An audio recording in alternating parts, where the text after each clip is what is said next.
ვინ დავსვა? გამოვაცხადოთ ვაკანსია. ვაკანსია გამოვაცხადოთ, რომ ის ადგილი თავისუფალია. კარგი. ლუკა, წამოდი. ლუკა.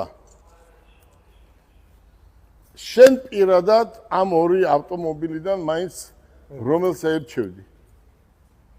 მე ავირჩევდი პორშეს. შენ პორშეს აერჩევდი? პორშე უფრო გირჩევნია თქვენ ახალგაზრდებს ვიდრე ეს? დე. მე მაგალითად პირადად მე ამას ავირჩევდი, იმიტომ რომ მე მაინც პენსიონერი ქალები მომწონს, თქვათ. და პენსიონერები უფრო ჩაეტევიან აქ, ვიდრე ხო ესეა? დე. აქედან გამომდინარე, დათო, ამის ფასი რა არის? ბოლო ფასი რო იცოდეს კიდველმა. ბოლო ფასი $80,000 ბატონო გელა. ამ ავტომობილზე ბოლო ფასი გვაქვს $80,000. ეს ღირს $80,000, დიახ. ის ღირს $65,000. დიახ. მაშინ რატო ამბობ, რომ ის მირჩევნიაო, ის თუ უფრო იაფია? მე ეს მირჩევნია? შენ ეს გირჩევნია? გავყიდე. მოდი ესე გავაკეთოთ. გავყიდე. მოდი ესე გავაკეთოთ.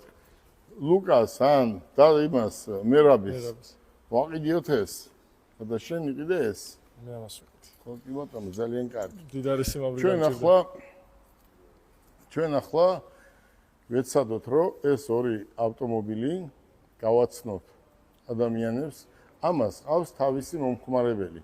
ვისაც ეს უნდა, არასდროს იმას არ იყიდის, მაგრამ ის, ვისაც უნდა, ამას არასდროს არ იყიდის. აქედან გამომდინარე, ყველა ავტომობილს ყავს თავისი მომხმარებელი. აქედან გამომდინარე, დღეიდან უკვე ეცოდინებათ, რომ აი ეს BMW არის საუკეთესო, აი ვისაც კაბრიოლეტი უნდა, ქალბატონებისთვის, მსახიობებისთვის, ყველასთვის რა, ნებისმიერი ადამიანისთვის რა მნიშვნელობა აქვს მსახიობს და ეს Porsche კიდე, რა ვიცი, კიდე უკეთესი ხო?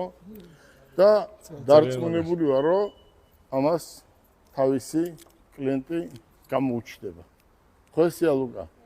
აბა შენ იცი. შენ მითხარი მე შუბლიბაში მინდაო წასვლა, ხო? აი ხო ხედავ, რომ ვიღაცებს ეგონა ლუკა უკვე ხო ხედავ პროფესიონალი გახდა, უკვე ახლა უყურე როგორ იქნება. დათოს უშვებ მშობლებაში.